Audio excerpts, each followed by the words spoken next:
அனைவருக்கும் வணக்கம். நான் உங்கள் டாக்டர் நிஜிதன் பாண்டியன் ஹோமியோபதியிலிருந்து. செர்விக்கல் ஸ்பாண்டலைசிஸ், பின் கழுத்து எலும்பு தேய்மானம்.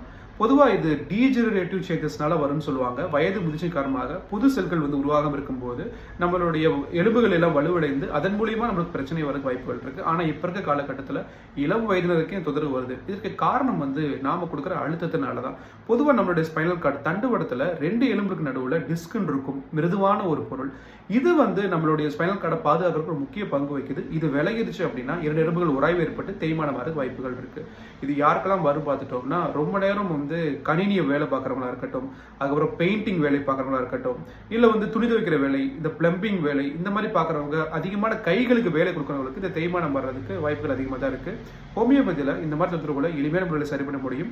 முறையான கேஸ் டேக்கிங் எடுத்து பண்ணோம் அப்படின்னா நிச்சயம் நல்ல முன்னேற்றத்தை காணலாம். தற்காலிகமாக ஏதாவது மருந்துன்னு பார்த்துட்டோம்னா பெலடோனா 30 3 வேளையும் 4 நொடிகள் சாப்பிட பண்ணி எடுங்க. தேவைப்படும் குறிப்பாக பார்க்குறீங்க. நெக்ஸ்ட் குறிப்பில் வேறு ஏதாவது விஷயம் பற்றி பார்க்கலாம். நன்றி.